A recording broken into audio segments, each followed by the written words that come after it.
Chavista, que tenemos un pensamiento chavista y comunista. Es llamar a un proceso constituyente. Para instalar una Asamblea Nacional Constituyente. Triciclo con zapato, un vaso de chicho, un reloj.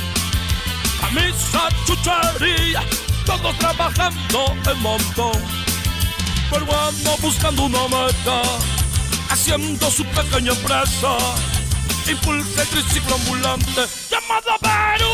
Señora Keiko, ¿alguna vez ha participado en un operativo policial?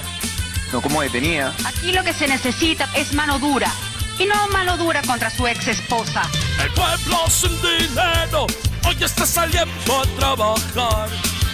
A falta de vacunas no les queda otra que arriesgar. La gente desesperada no quiere ser expropiada, solo quiere libertad para trabajar. Bienvenidos al vuelo de la abeja. Hemos empezado esta vez el programa con un tema musical que es una actualización de ese clásico del rock peruano que fue Triciclo Perú, de Cachuca y los Mojarras allá por el año 94.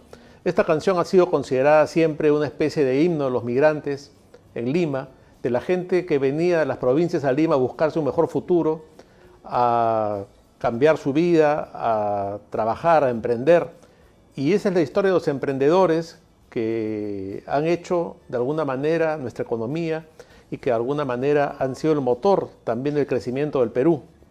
Hoy día este personaje icónico del rock nacional, Cachuca, que es además un sobreviviente del COVID, se sobrepone a la enfermedad y a todos los problemas que ha tenido para lanzar y relanzar Triciclo Perú con un mensaje de actualidad, ¿no? Cómo esta gente ahora no quiere que la embarguen, cómo esta gente peruana que ha logrado un pequeño esfuerzo y un emprendimiento quiere proteger su propiedad, quiere proteger lo poco o mucho que tiene, porque esa propiedad es parte de su libertad. Y la libertad en el Perú sabemos que ahora se encuentra amenazada, se encuentra en riesgo por ideologías, propuestas y personas que no la respetan, no la aprecian. Sabemos que la democracia ofrece facilidades, ofrece derechos a todos por igual, incluyendo a aquellos que la quieren destruir. Y ese es uno de los problemas que ahora afrontamos en el Perú. Ya hemos hablado en este programa antes de ese punto como una de las debilidades de la democracia que sus enemigos aprovechan de estos derechos para, haciéndose partícipes del sistema democrático, buscar destruirla. Esto ya pasó en Venezuela, esto ya pasó en otros países del continente. Ya llegó la inflación otra vez a Argentina, la huida de capitales, ya se viene la crisis en Chile y el Perú tiene la gran oportunidad de elegir entre el comunismo, entre el atraso, entre el chavismo o la democracia y la libertad. Vamos a ver un pequeño video que ha lanzado la Coordinadora Democrática para luego comentarlo e ir entrando en materia. Dicen que no es demócrata. ¿Usted está dispuesto a entregar el poder después de 5 años? Claro que estoy dispuesto a entregarlo, no solamente después de 5 años, yo he dicho que incluso antes, porque nosotros vamos a proponer aquí una reforma constitucional, una transformación del sistema político para tener una democracia verdadera, mucho más auténtica. Si, por ejemplo, yo a los 2 años resulta que soy un fiasco, un fracaso, o cometo un delito, un hecho de corrupción o algo que justifique mi salida del poder antes de los 5 años, yo estaría dispuesto a hacerlo. Esto pasó en 1998 y hasta el día de hoy el chavismo sigue enquistado en el poder y pretende que continúe así. ¿Quieres esto para tu familia? ¿Merecen tus hijos vivir bajo el régimen comunista? ¿Quieres que crezcan en una sociedad donde no tendrán voz ni voto? Los niños de aquella época hoy salen a marchar, buscando sacar a Maduro del poder. Hoy arriesgan sus vidas a cambio de algo que vale la pena, la libertad. Esa libertad que nos sería privada también a nosotros si decidimos entregarle el poder al comunismo. Piénsalo, ¿quieres esto para tus hijos? No al comunismo. Ese discurso lo conocemos. ¿no? La típica mentira, la típica farsa comunista, chavista, totalitaria. Ahora hay congresistas electos de Perú Libre, como Betsy Chávez, que dicen en caso que Castillo sea un gobernante corrupto saldrá exactamente lo mismo, se está repitiendo lo mismo. Y también podemos recordar cuando el tirano, genocida, sinvergüenza y delincuente cubano Fidel Castro tomó el poder y lo primero que hizo fue anunciar que en un año habría elecciones. Él llegó al poder supuestamente para acabar con la corrupción, para acabar con un gobierno dictatorial, para dar libertad al pueblo. Y claro, 60 años después, vemos que es un país consumido por la miseria, la prostitución, el hambre, la droga y el comunismo más oprobioso, que acaba con la libertad, con la salud y con la vida de los cubanos. Y todavía con el cuento de que tienen todo resuelto, que tienen la salud, que tienen la educación, y todo eso es mentira, todo eso es una farsa comunista. Cuba es un país miserable que vive en la peor de las condiciones. Tenemos otro video de Hugo Chávez y de la situación que se vive en Venezuela y el peligro que tenemos hoy en el Perú. Vamos a verlo. Urgentemente una Asamblea Nacional Constituyente. No hay otra alternativa. Algunos andan metiéndoles miedo que si yo les voy a quitar la tierra que tienen, las vaquitas que tienen, no les vamos a quitar nada, les vamos a dar. En Venezuela murió el productor agropecuario Franklin Brito, quien se encontraba en huelga de hambre por defender sus tierras en el estado de Bolívar. Esa casita que se ve ahí con 2 balcones, exprópiese. Él expropia y no produce y además quiebra a los que están produciendo. Si tratan de parar la producción, les expropio todas las plantas. Y Chávez se asomaba a la ventana y decía, ¿de quién son esas tierras que están ahí? También buenas esas tierras. Bueno, al día siguiente esas tierras estaban expropiadas. Cuando se ha dedicado a expropiar, que es robar. Venezuela vivía en democracia. Una democracia imperfecta como en cualquier país, pero también con grandes avances en su infraestructura y en su cultura, incluso en el plano económico y político. Hugo Chávez entendió que había un pueblo muy desilusionado, que estaba harto de los políticos de siempre. Había un hartazgo con la clase política, había un hartazgo con los partidos principales, había un hartazgo con la dirigencia. Chávez es el hombre que realmente nos va a ayudar a llevar la democracia como tiene que ser. Es el hombre que estamos esperando para que transforme nuestra patria.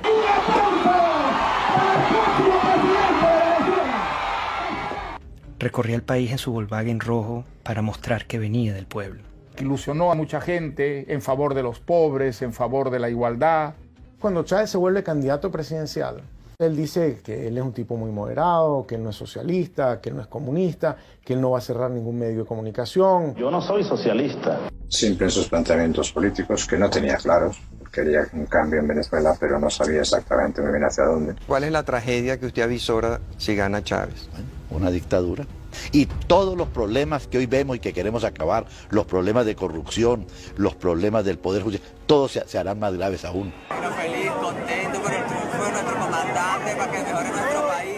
Es la recuperación de los valores, es la recuperación de la dignidad también de la patria. La gente se conecta emocionalmente, no racionalmente, con ese personaje.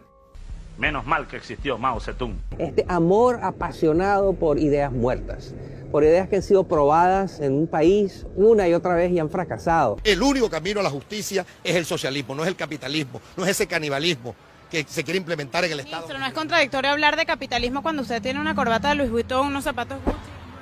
Yo no sé qué, claro que sí. Esto ha funcionado más como una banda delincuencial.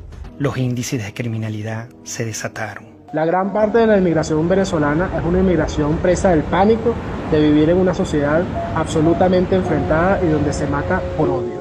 Siempre te hablan de ti, de tu posición, de tus intereses, pero no de la idea. Es también producto del discurso. Somos pobres porque los países ricos nos explotan.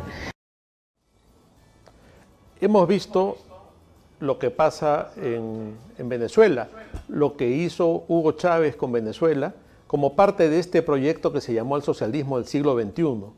Todo esto responde a un proyecto, a un concepto elaborado por el Foro de Sao Paulo, y hoy en día estamos al borde del precipicio, estamos en la mira del comunismo, El comunismo, que es responsable de más de 100 millones de muertos en el mundo y responsable de la miseria y el atraso de tantos países, y que hoy estamos, insisto, a un paso de caer en sus garras. Hemos visto cómo Chávez miente, que es la misma mentira que usó Fidel Castro, que es la misma mentira que están usando ahora en el Perú para decirnos que no son marxistas, que no son comunistas, que no son senderistas, cuando la realidad está frente a nosotros y es evidente. El Perú tiene una decisión muy importante que tomar en una semana más, el 6 de junio. Y esa decisión es elegir entre mantener al país libre, con todos sus defectos que se pueden ir solucionando, o caer en lo que hemos visto que ha caído Venezuela y otros países. Más aún, hemos hablado de la crisis que ya está presente en Argentina. El comunismo ha logrado que en Argentina no haya carne, que en Venezuela no haya petróleo, que Chile, que era un país que estaba casi a un paso del desarrollo, ahora se encuentra en una crisis tremenda. Colombia, una de las democracias más estables del continente, también acorralada y acosada por los brazos armados del comunismo y del Foro de Sao Paulo y del Grupo de Puebla. Esto no es casual. El Perú está rodeado ya por estas democracias fallidas, a un paso de caer en el comunismo. Ya veremos el camino que va a tomar Chile cuando le cambien la Constitución, cosa que también ya quieren hacer aquí. Eso es un modelo, una franquicia que se aplica en todas partes por igual.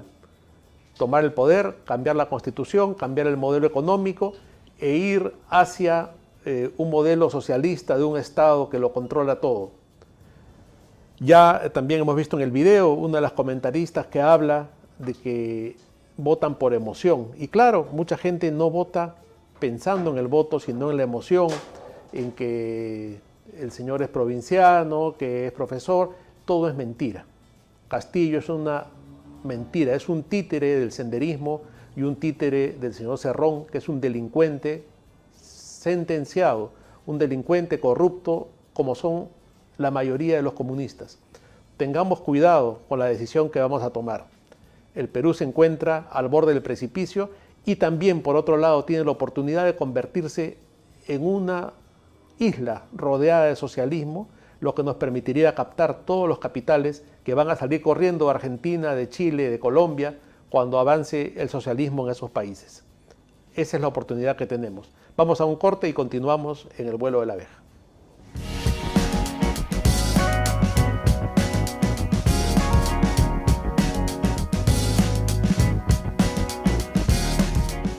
Estamos de vuelta en el vuelo de la abeja.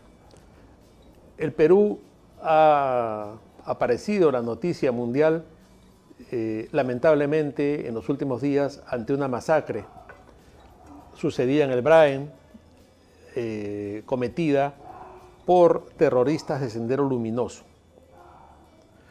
Usted pensaba que Sendero había sido derrotado, efectivamente había sido derrotado en lo militar hace ya varias décadas, pero Sendero siguió funcionando ideológicamente.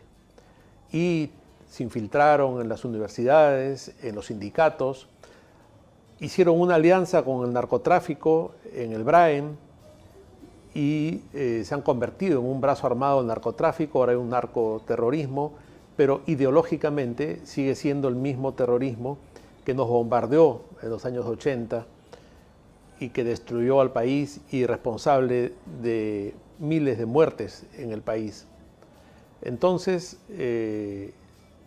hay gente que se sorprende de lo que ha pasado en el Braen. No es sorprendente. Recordemos que en el año 80, en 1980, el primer atentado que hizo Sendero Luminoso, con lo cual se dio a conocer, fue en el poblado de Suchi, en Ayacucho, cuando destruyeron las ánforas y se dieron a conocer como enemigos justamente del sistema democrático. Años más tarde, en otras elecciones, atentaron contra la vida del presidente del jurado de elecciones, ¿no? Y así en cada elección han ido apareciendo con atentados, porque es una forma de manifestar su posición ideológica y política frente a un sistema que desprecian, que es la democracia. Entonces vamos a tener que siempre que hay elecciones, mientras esta lacra mantenga algo de vida en el Braen o en cualquier otra parte del país, que van a seguir apareciendo porque así manifiestan su ideología, amenazando a la gente para que no vaya a votar, amenazando a la gente para que se acomode a un modelo trasnochado, absurdo, que no quiere que usen celular, que no quiere que usen tales zapatos, que todos se vistan igual. Claro, es lo que hizo Mao Zedong en China con la revolución cultural, que vistió a todos igual, y es lo que quieren hacer, y es lo que hemos visto que sucede ahora en el Braen y que puede suceder en todo el país. Tenemos que estar alertas a esto y no dejarse amedrentar por estos delincuentes y asesinos. Vamos a ver un pequeño video sobre lo que ha sucedido en el Braen para luego seguir comentando este tema tan triste y tan lamentable. Yo me escapaba por mi cuarto, por la ventana. Subí al techo, del techo me he saltado. Yo no tengo familia acá. Yo me escapaba por mi cuarto, por la ventana. Subí al techo, del techo me he saltado. ¿Qué les dijeron? Nada, ya yo no sé nada. Así empezó a disparar y ya sin hablar, sin nada. Dispararon y yo me fui para adentro gateando y eso es todo, me escapó para el monte. ¿A qué hora ha sido eso? A las 9:30. ¿Conoces a las personas que están acá, que han fallecido? No les conozco, ellos vienen a tomar y de vez en cuando, no les conozco. La señora que da su testimonio ha sentido en carne propia lo que es que a uno lo amenacen con matarlo. De alguna manera, todas las personas en el Perú, mayores de 40, 45 años, tienen memoria de lo que es vivir con esa amenaza permanentemente. En los años 80 uno circulaba por la ciudad y iba viendo la forma de evitar embajadas, comisarías, cuarteles, porque generalmente los bombazos eran en esos lugares, la sede principal de los bancos, los canales de televisión, y eso es vivir con una amenaza de muerte permanente. ¿Qué es lo que está pasando ahora en el Braen? ¿Qué es lo que hace generalmente el terrorismo y el comunismo? Pero ese no es el fin, ese es el medio. El medio es el terror. ¿Y para qué se infunde el terror? Para mostrar poder, para someter a la población, para que la gente no reclame, para finalmente instaurar un sistema perverso y tiránico en el que se impone un modo de pensar único, en que no hay disidentes.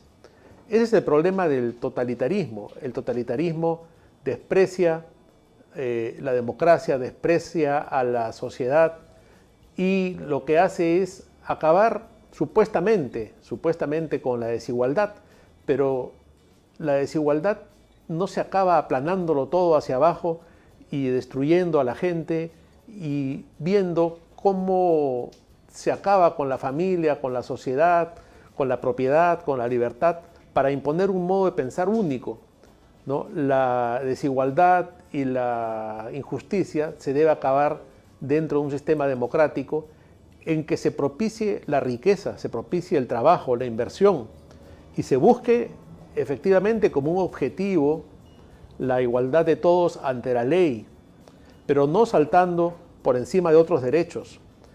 Por encima de todo está el derecho a la vida, el derecho a la libertad, y la propiedad, bien entendida, la propiedad privada, es una extensión, una prolongación de la libertad del hombre. Y esa libertad nos permite tener acceso a la propiedad. Entonces no puede venir por ahí ningún tirano, ni un aprendiz de tirano, a decir, como el señor Chávez decía en Venezuela, exprópiese. Esa casita con 2 balcones, ¿de quién es? De fulano, exprópiese. Ese campo verde bien cultivado y bien sembrado, ¿de quién es? Exprópiese. Y acá ya lo hemos vivido también en la época de Velasco.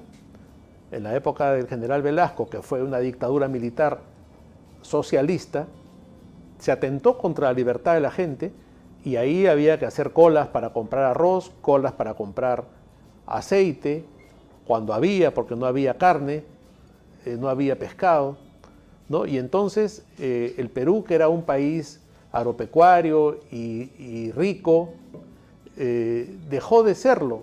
Dejó de serlo porque el control de los precios, el control del mercado, la prohibición de las importaciones, todas estas medidas brutales que suele aconsejar el socialismo, terminan por destruir la economía. La inflación en el Perú hace años está entre 2 y 3%.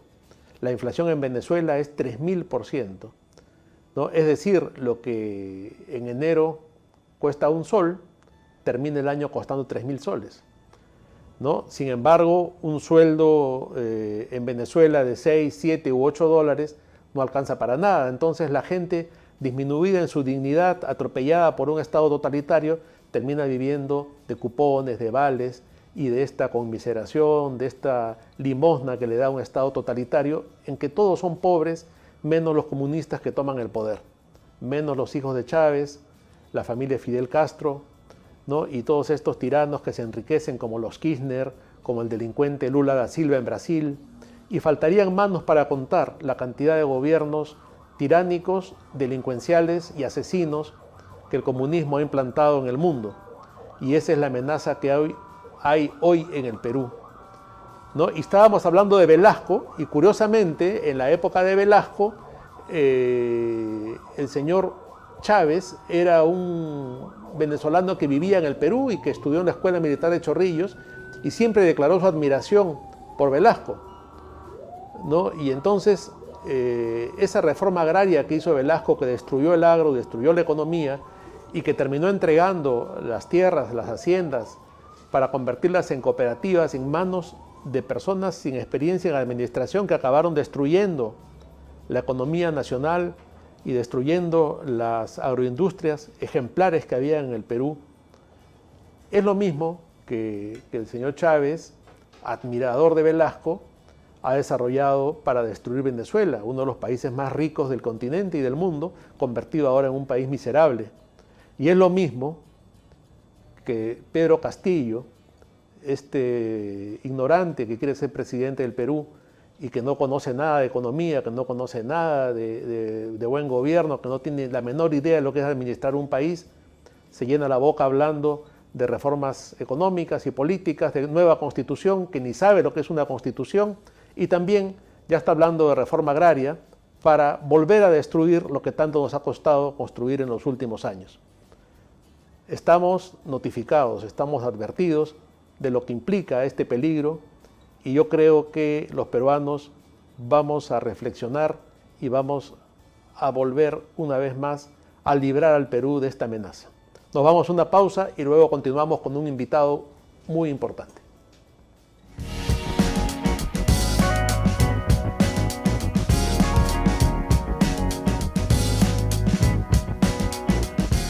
Estamos de vuelta en el vuelo de la abeja. En la primera parte del programa hemos estado comentando lo que ha significado el comunismo, el socialismo del siglo XXI en Venezuela, cómo el comunismo ha destruido tantas naciones, lo que ha sufrido durante 60 años Cuba en manos de una dictadura y una tiranía inhumana, lo que ha pasado también y cómo están destruyendo las economías de otros países como Argentina, el problema que hay en Colombia y el riesgo de una nueva constitución socialista para un país próspero como ha sido hasta el momento Chile. Para hablar de estos temas tenemos un invitado hoy que yo creo que tiene mucho que contar y mucho que aportar, porque él es un cubano joven que vive en el Perú y que ha resultado un boom, una revelación en las redes sociales. En el Perú se ha convertido en una personalidad en las redes sociales por sus opiniones políticas y por la experiencia que aporta en sus comentarios políticos, sabiendo que viene de un país que está controlado por el comunismo como es Cuba. Él vive y disfruta de la libertad en el Perú y nos advierte y sabe del peligro que corremos. Estamos con Omar Isaac, es el joven cubano que es una estrella ahora en las redes sociales y a quien le damos la bienvenida al programa. Hola Luciano, muchísimas gracias por permitirme, por darme el espacio para hablar, para conversar y para sobre todo lanzar ese mensaje que muchos peruanos necesitan, ¿no? Muchos peruanos que están confundidos, que quizás no saben los peligros o el peligro que representa un régimen comunista para cualquier nación democrática. Omar, ¿cuánto tiempo tú estás en el Perú? Ya tienes varios años aquí. Sí, llevo un poco más de 2 años en el Perú. ¿Y qué tal ha sido tu experiencia?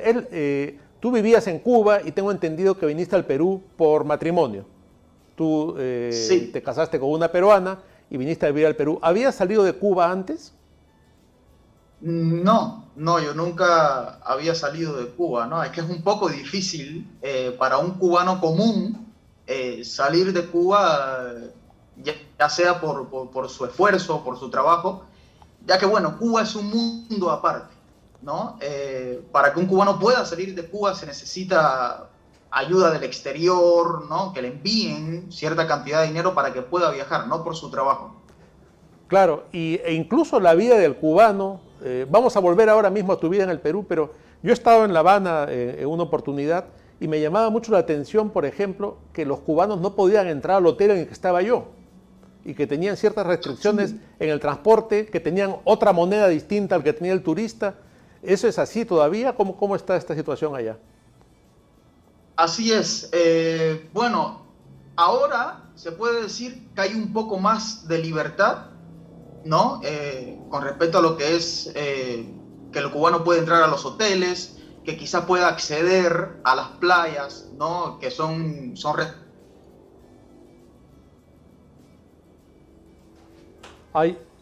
tenemos un problema con la conexión de internet. Se ha ido la conexión con Omar, pero estábamos comentando y él acaba de decir algo sorprendente, ¿no? Hay un poco más de libertad ahora en Cuba y el cubano puede entrar a un hotel o puede ir a una playa, ¿no? Como si eso casi fuese un privilegio que uno en su propio país pueda ir a una playa, pero esto es así. Como yo le comentaba a Omar, yo estuve hace unos años en La Habana y pude ver que, por ejemplo, en el hotel en el que yo estaba alojado no tenían acceso los ciudadanos cubanos, no podían ingresar, ¿no? Entonces, uno se pregunta qué clase de gobierno es este que captura todas las instituciones y que los propios ciudadanos del país no pueden ingresar a un lugar que es considerado de privilegio porque van los turistas y donde yo recuerdo también que los mismos chicos que trabajaban en el hotel estaban prohibidos de recibir propinas directamente porque las propinas tenían un impuesto y qué sé yo. Es una situación terrible. Creo que estamos nuevamente conectados con Omar, no lo sé, hay un problema en la conexión. Pero esa es la situación, ¿no? Han pasado en Cuba 60 años, ¿no? En que si buscamos las primeras entrevistas que hizo Fidel Castro cuando tomó el poder luego de la revolución, en que fue cómplice con el Che Guevara. El Che Guevara es también un personaje icónico de la revolución y del comunismo latinoamericano, pero no es otra cosa que un asesino en serie, ¿no? Los testimonios del Che Guevara, las cartas del Che Guevara en que muestra su desprecio por la vida, la forma en que él mismo asesinaba a la gente una vez que en un juicio, entre comillas juicio sumario, la condenaba a morir, lo muestran como un asesino sanguinario, como un asesino serial que era incapaz de entender el sentido de la vida y el sufrimiento humano y que desprecia a todo el mundo, ¿no? Incluso él tiene una hija a la que también desprecia porque dice que ha salido muy fea, desprecia, y esto es una cosa increíble, ¿no? Porque ahora la revolución comunista que se ha vuelto el comunismo cultural, el marxismo cultural, y que se ha apropiado también de la lucha de los homosexuales, no recuerda cuando Fidel Castro y el propio Che Guevara los fusilaban y los asesinaban y los mataban de cualquier forma, y justamente el señor Cerrón es un admirador de este modelo y un admirador del Che Guevara y de Fidel Castro. Eso hay que tenerlo claro porque estamos hablando de el Che Guevara, un hombre que llevó la muerte por todo el continente y que, repito, era un asesino serial. Está otra vez Omar con nosotros. Hemos tenido un pequeño problema de conexión. Omar, nos estabas comentando sobre que había una cierta flexibilidad ahora en Cuba y cosa increíble, decías tú, ahora se puede ir a la playa, ¿no? Como si eso fuera un privilegio, ir a la playa en tu propio país. Es el resultado de 60 años de tiranía, ¿no es cierto? Cuando tú llegas al Perú, ¿cuál es tu primera impresión de estar en un país libre?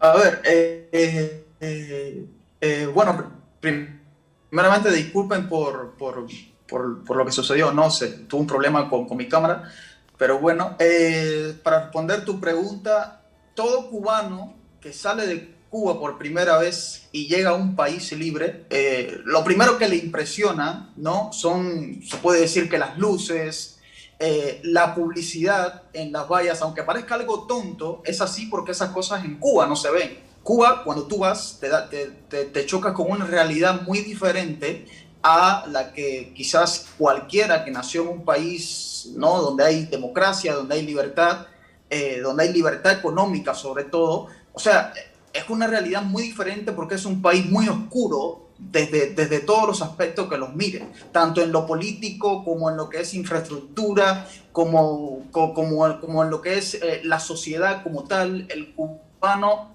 aunque aparentemente parezca una persona feliz, una persona que en el mundo es conocida por su baile, porque es fiestero, en realidad no es así. El cubano es una persona triste, es una persona que carece de lo esencial para vivir dignamente, que es la libertad, que son los recursos básicos para tener una buena alimentación, que carece del aseo, que carece de las cosas que aquí parecen insignificantes, pero en realidad en el comunismo, en un régimen totalitario, como en el de Cuba, como en el de Venezuela, se carece de muchas cosas. Entonces el cubano es un ser que no es feliz y bueno, tiene motivos para no ser feliz, ¿no? Le falta lo principal, que es la libertad. Entonces, cuando uno sale de Cuba y se topa con una realidad muy diferente, donde tú vas, por ejemplo, al supermercado y ves el mercado abastecido,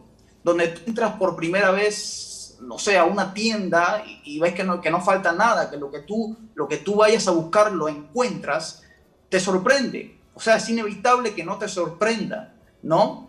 Porque en Cuba se carece de todo, de hasta lo más básico, del papel sanitario, del desodorante. Yo he tenido la oportunidad, ¿no? de conocer a muchas personas, ya sea a través de las redes sociales o personalmente, y me lo dicen. Cuando yo voy a Cuba, los cubanos me dicen, oye, déjame tu desodorante, déjame tu champú, y es que es así. O sea, es una vida de miserables, es la realidad. Eso es lo que hace el socialismo con los países, ¿no? Porque no deja de sorprender, por ejemplo, que Venezuela, que era uno de los países más ricos del continente, esté sumido ahora en una miseria terrible, ¿no? Y otra cosa con la que se termina es con la libertad de pensar y de expresarse. Una de las cosas que me llamó la atención, y quería que comentes sobre esto, Omar, cuando estuve en Cuba, es que mucha gente tiene miedo del vecino, tiene miedo del que vive al lado, del que vive arriba, porque va a informar, ¿no? Y mucha gente vende o compra cosas a escondidas en el mercado negro, pero el enemigo y el peligro no solamente está en el gobierno, sino en los informantes que hay en las calles y en los edificios, y el vecino de alguna manera se convierte en un agente de ese gobierno tiránico. Así es. Y bueno, es que Fidel Castro, al principio de la revolución, ¿no? Él se aseguró de crear se puede decir, un mecanismo de control en toda la sociedad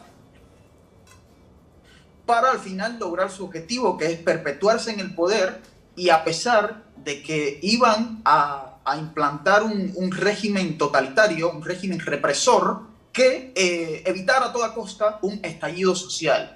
Para esto se crearon lo que son los CDRs, que no es más que los comités de defensa de la revolución. Que bueno, al frente de estos CDR siempre va a estar a cargo un cuadro, como dicen ellos, que es una persona que recluta el propio régimen para que informe y para que lleve un control de todo lo que es una cuadra o una vecindad. Esa persona se conoce la vida de todos los que viven en su cuadra, en su vecindad. Por cada cuadra hay un CDR, ¿no? Un Comité de Defensa de la Revolución. Esto se creó con la idea o con el pretexto de Fidel Castro de que los americanos en algún tiempo iban a invadir la isla de Cuba, ¿no? Pero en realidad no es así. O sea, ese fue el motivo que ellos buscaron. Pero en realidad lo que está detrás de estos CDRs, de estos comités de defensa de la revolución, es informar y conocer la vida de cada cubano que reside en la isla, con el objetivo de llevar un control absoluto sobre la población.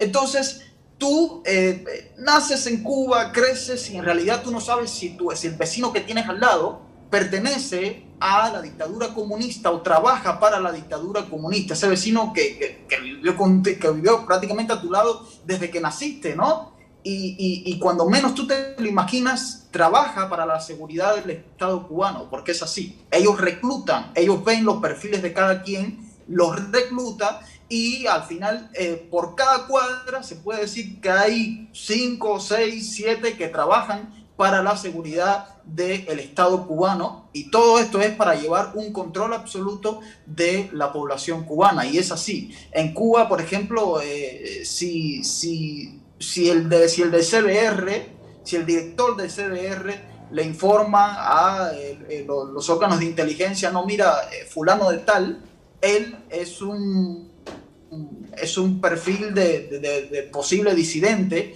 es alguien que no está conforme con la revolución cubana, es alguien que no está conforme con el comunismo, ya ellos te conocen y ellos te marcan. Entonces ellos saben el tipo de persona que tú eres y van a hacer lo posible para que tú no reúnas a nadie, para que tú no ejerzas tu capacidad de influir en la sociedad, y así evitan un posible estallido social. Muchos dicen, ¿por qué los cubanos aún no se han rebelado? ¿Por qué los cubanos aún no han salido a la calle a protestar o no ha ocurrido ningún estallido social? Es que la maquinaria comunista en Cuba está diseñada como para evitar a todas costas ese tipo de estallido. Un estallido sucedió en los años 95, que fue el famoso maleconazo, que fue en La Habana cuando muchos salieron a la calle a protestar, pero de ahí afuera ya no ha ocurrido más nada. Todo el que sale en Cuba simplemente con un cartel, enseguida vas a ver a agentes de la seguridad del Estado a tu lado, te meten en la patrulla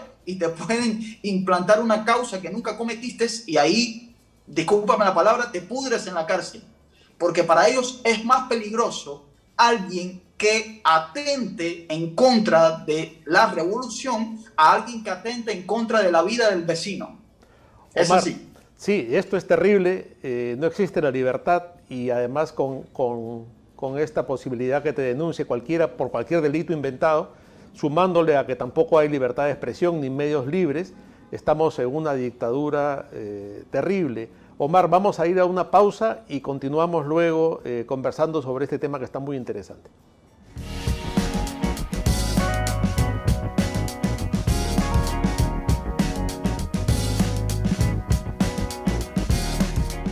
Estamos de vuelta en el vuelo de la abeja, estamos conversando con Omar Isaac, un joven cubano que vive en el Perú y que nos advierte a través de las redes sociales del peligro del comunismo. Él ha tenido una gran repercusión con algunos videos que ha publicado, sobre todo en la primera vuelta, en que lanzó un video muy importante advirtiendo sobre el comunismo y dando su respaldo a Rafael López Aliaga. Obviamente en esta segunda vuelta está respaldando a Keiko Fujimori, la candidata que garantiza la continuidad democrática en el Perú. Hablando, Omar, de los temas que tú has mencionado y tu experiencia en Cuba, y entiendo los temas que has estudiado sobre la expansión del comunismo en el continente, un tema que te preocupa, la defensa de la libertad. ¿Cómo ves al candidato Castillo? ¿Encaja dentro de este perfil de lo que es la dictadura chavista, el castrochavismo o lo que ha pasado en Cuba? ¿Estamos realmente ante un peligro en el Perú? Bueno, Castillo a mí no me preocupa. Para mí Castillo no representa absolutamente nada. De hecho, si tú te pones a escuchar los discursos de este señor, de este candidato, te das cuenta que es una persona que ni siquiera está preparada para asumir la presidencia del Perú, ¿no? Para ser presidente o para ser un líder político. A mí quien me preocupa es Vladimir Cerrón, que es ese cuadro comunista que se preparó en La Habana, supuestamente estudió medicina en La Habana, pero en realidad todos sabemos que no ha demostrado, ¿no?, sus conocimientos en lo que es la medicina, pero sí en lo que es la política y en lo que es el castrismo. Vladimir Cerrón es la persona en la que todo peruano debería estar fijando su vista, porque es el verdadero peligro, el que representa un verdadero peligro para el Perú. No Pedro Castillo. Pedro Castillo está ahí porque Vladimir Cerrón no puede estar en su lugar. Entonces necesitaban a alguien de fachada, a alguien que represente a Perú Libre, pero todos sabemos que de ganar Pedro Castillo, quien va a asumir las riendas del país es Vladimir Cerrón. Y lo que va a imponer en el Perú es una agenda del Foro de Sao Paulo, una agenda castro-chavista, como mismo están queriendo ahora imponerla en Colombia, como mismo se ha impuesto en Argentina y como mismo Evo Morales la impuso en Bolivia y Hugo Chávez en Venezuela. Y Daniel Ortega en Nicaragua, ¿no? Entonces, él viene, Vladimir Cerrón viene de esa coalición comunista de izquierda, que su objetivo es uno, o sea, el objetivo final del Foro de Sao Paulo o del castrochavismo es uno: colonizar América Latina y llevar este continente hacia los caminos del comunismo o del socialismo del siglo XXI, como lo quieras llamar. Entonces, el verdadero peligro no es Pedro Castillo. La gente habla mucho de Pedro Castillo y obvia a Vladimir Cerrón, y eso es un gran error que incluso la prensa ha cometido, de hablar, de darle se puede decir que poner todas las cámaras hacia Pedro Castillo y dejar que Vladimir Cerrón desde detrás de las cortinas haga de las suyas, ¿no? Por eso hoy estamos viviendo en una incertidumbre, hoy estamos viviendo en un estado de tensión, porque en realidad el futuro del Perú está en riesgo. La estabilidad económica, la estabilidad política en el Perú está en riesgo, porque de llevarse a cabo esta agenda que viene del Foro de Sao Paulo, que ya hemos visto videos de Vladimir Cerrón asistiendo a estas reuniones del Foro de Sao Paulo, hemos visto videos de Vladimir Cerrón diciendo: nosotros vamos a llegar al poder para quedarnos, como sucedió en Venezuela. Entonces, mirando todo esto, si aún así seguimos creyendo de el discurso de Pedro Castillo de que aquí Vladimir Cerrón no va a ocupar ningún lugar ni para portero, entonces en realidad nos están cogiendo de ingenuos, de incautos. No estamos viendo la verdadera realidad, que es la que se esconde detrás de Perú Libre, que es Vladimir Cerrón y sus nexos con el castrismo, con el chavismo y con el terrorismo. Ahora, otra cosa que también está clara es que tú has mencionado Argentina, has mencionado el Foro de Sao Paulo, el tema de Venezuela. Es que también hay una especie de asociación entre estos gobiernos y, claro, la violencia comunista, el terrorismo en el Perú, pero también con la corrupción, ¿no? Con la apropiación de las propiedades, con el despilfarro y con el enriquecimiento de los líderes. Ese es un tema también común a estos socialismos que se van implantando en América Latina. Por supuesto, por supuesto. Ayer precisamente estuve leyendo un tuit que decía: el problema es que si gana la derecha, gana la corrupción. Entonces yo me pregunto, ¿y qué le hace pensar a esa persona que la izquierda no es corrupta? O sea, si la izquierda es corrupta, para colmo es comunista. es peor. Entonces, como tal, el comunismo hoy en día o el castrochavismo hoy en día representa la corrupción, a la gran corrupción en Sudamérica. Y todos conocemos lo que ha hecho, los estragos que ha dejado aquí Odebrecht, que aún sigue operando en este. Y Odebrecht fue esa empresa, ese gigante empresarial que salió al foro de Sao Paulo, fue el escogido por Fidel Castro y por Lula da Silva para llevar a cabo toda una serie de sobornos, toda una serie de delitos dentro del ámbito macroeconómico y dentro del ámbito empresarial en todos los países donde se iba a llevar a cabo esta agenda castrocomunista. Ahora, has tocado un tema muy importante ahí, porque uno de los grandes problemas de corrupción que ha habido en el Perú, que ha sido Odebrecht, que de alguna manera ha cruzado toda la sociedad y diversos estamentos de la política, ha estado vinculado a la izquierda peruana. No olvidemos que hizo la defensa de la alcaldesa de Lima, Susana Villarán, para que no sea vacada en su momento. Y has mencionado algo muy importante, que detrás de estos sobornos y de estas inversiones en las izquierdas de América Latina por el gigante Odebrecht, estaba siempre Lula da Silva, otro delincuente, dando las indicaciones de a dónde aportar y dónde no aportar, y todo esto, por supuesto, en coordinación con el Foro de Sao Paulo y dependiendo del castrochavismo. Ese tema de la corrupción no se está mirando mucho, hablamos mucho de la democracia, de la libertad, de la propiedad, pero yo creo que es muy importante recordar que el comunismo y la izquierda en América Latina siempre ha sido corrupto. Si no, hay que ver los miles de millones que tienen escondidos los Kirchner, las vinculaciones con el narcotráfico de Evo Morales, y cómo todo está armado por ídolos con pies de barro, que lo que hacen es destruir los países. ¿Qué perspectivas ves tú, Omar, en las próximas elecciones? ¿Crees que los peruanos van a reaccionar adecuadamente?